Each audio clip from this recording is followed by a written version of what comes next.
Bon, c'est la 3e fois que j'essaye de tourner cette vidéo. C'est vraiment pas un exercice facile pour moi de me mettre face à la caméra et de parler de manière naturelle.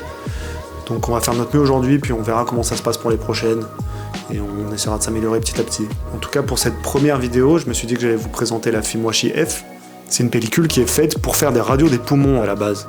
Donc c'est pas du tout fait pour faire des photos, mais on peut quand même en créer des images, et ça donne un effet très spécial qu'on va voir aujourd'hui.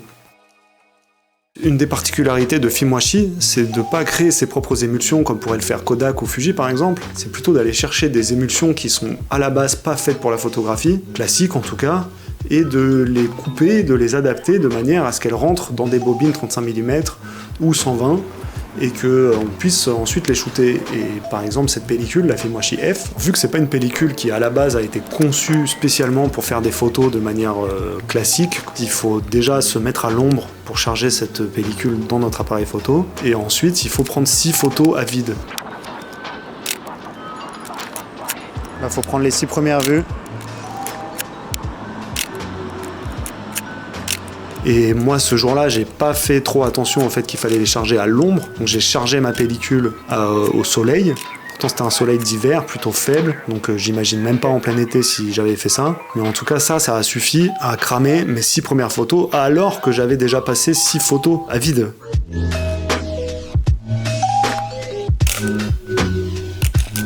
Donc voilà, moi, toutes mes premières photos, voilà, elles sont un peu cramées, elles sont toutes blanches, on voit un peu de détails, mais c'est pas suffisant, enfin elles sont gâchées quoi, donc c'est un peu dommage de perdre 6 photos sur une pellicule qui n'a déjà que 24 poses. Je vous conseille vraiment de faire attention en chargeant cette pellicule. Oh non, me dis pas qu'il n'y a pas de pile. Ouais, non. Non. J'ai eu un autre problème ce jour-là, c'est le froid. En fait, ce qui s'est passé, c'est que j'avais une batterie en fin de vie, donc elle marchait plutôt bien chez moi à genre 20 degrés. Et une fois que je me suis retrouvé dehors, un jour où il faisait plutôt proche de 0, en fait, la température très basse a fait que les performances de la batterie se sont diminuées. Donc, le peu de batterie qui restait ne suffisait pas à avoir assez d'énergie pour fonctionner à cette température aussi basse. Non, il n'y a pas de pile. Ah si, ça va. Ça a l'air d'aller. J'ai un peu galéré, en fait, il fallait que je éteigne et que je rallume mon appareil à chaque fois pour arriver à prendre une photo.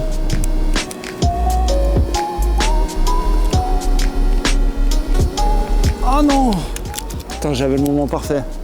Oh, fait chier. C'est les piles, hein. C'est encore les piles.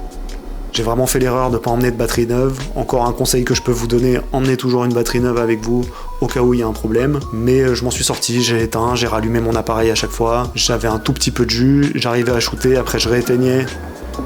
Allez, ça ira, c'est bon, avançons. Il fait trop froid là.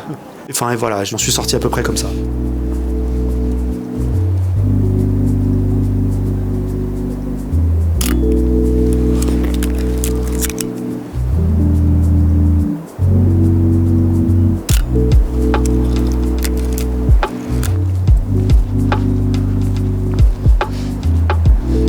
J'aime bien l'immeuble qui sort là. Non, le truc moche là. Putain, il y a un architecte qui a serré les fesses là.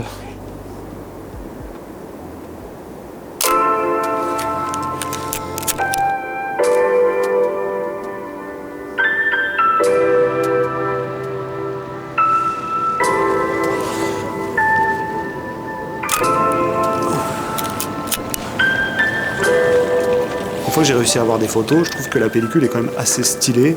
Il y a une sorte d'effet de diffusion, de halo, où les hautes lumières ont un effet un peu éthéré comme ça. C'est très très joli. Par contre c'est un peu fort, donc il faut quand même faire attention aux lumières un peu puissantes.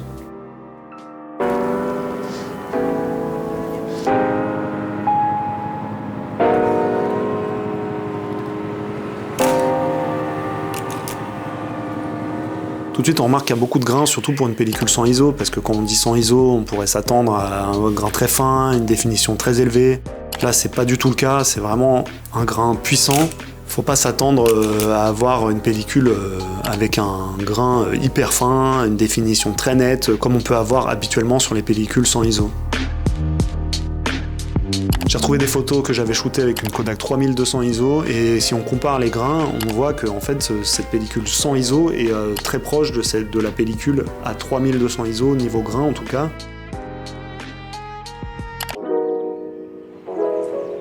Elle est jolie la lumière quand même. Mais je sais pas, je suis pas... Traverse.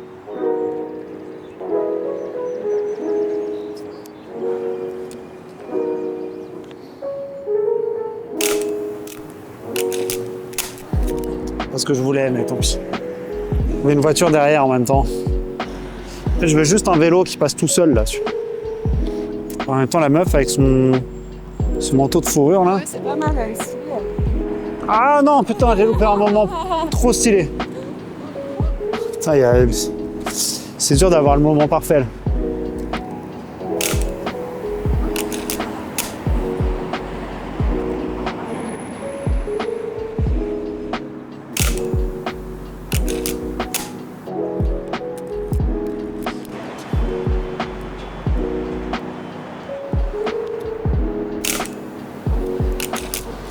J'ai pas eu le temps de faire mon cadre.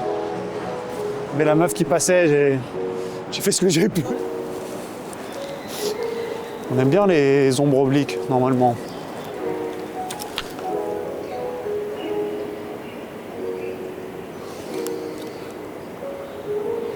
Non. Peut-être des photos qu'il vaut mieux pas prendre hein, quand même.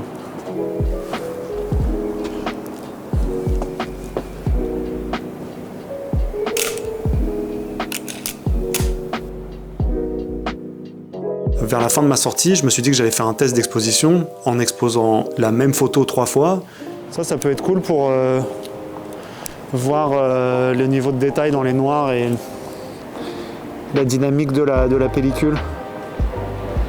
Une première photo exposée normalement, une deuxième photo sous-exposée d'un diaph et une troisième photo surexposée d'un diaph pour pouvoir comparer à peu près comment on rendait la pellicule sous-exposée, surexposée. Et j'ai trouvé que la pellicule gagnait vraiment à être sous-exposée parce que l'effet de halo est vraiment très très puissant et la sous-exposée ça permet de regagner en définition dans les hautes lumières. Peut-être que ça serait intéressant même de tester à moins de diaph, voir ce que ça donne. Et du coup je trouve ça plutôt intéressant que ça soit une pellicule qui est intéressante à sous-exposer parce que vu que c'est une 100 ISO, si on la sous-expose en réglant notre appareil à 200 ISO, ça nous donne une pellicule un peu flexible qui sera un peu plus adaptée à toutes les situations et pas forcément que les situations très lumineuses. Au final, moi j'ai vraiment beaucoup aimé le rendu de cette pellicule. Il faut juste faire très attention en la chargeant, la charger bien à l'ombre, ensuite la sous-exposer, ce qui en fait une pellicule 200 ISO. Ça la rend plus flexible et en plus on calme un peu cet effet de halo et de surexposition qui prend un peu trop le pas je trouve sur la photo. Je pense qu'avec ces réglages là, ça devient vraiment une pellicule intéressante à shooter. C'est une pellicule à effet donc c'est pas pour tous les jours, mais ça peut changer de la monotonie. Surtout je pense un jour où il fait gris, où il y a peu de contraste, mais bon ça reste quand même une pellicule pour photographes plutôt avertis. Les débutants, je vous conseille vraiment de passer votre chemin parce que ça c'est quand même assez spécial. Mais voilà, ça peut sortir un peu du lot si vous vous lassez un peu de la HP5 et T-Max et autres pellicules classiques de chez Ilford et Kodak. Ça peut vraiment faire du bien de tester un peu autre chose et surtout de soutenir une entreprise française qui essaie de nous proposer des choses différentes. Moi je trouve ça cool de donner un peu son argent aussi à des petites entreprises comme ça qui essaient de faire autre chose que de la pellicule classique, qui proposent des choses vraiment unique sur le marché de l'argentique, sachant que l'argentique c'est déjà un domaine un peu niche, là il est encore niche dans le domaine niche, donc acheter ces pellicules, tester ce genre de choses, et nous on en testera sûrement d'autres sur la chaîne plus tard, parce que c'est vraiment une entreprise et une initiative que j'adore. Voilà, c'est tout pour cette vidéo, j'espère que ça vous a plu, abonnez-vous pour pas louper les prochaines vidéos, et puis je vous dis à très vite.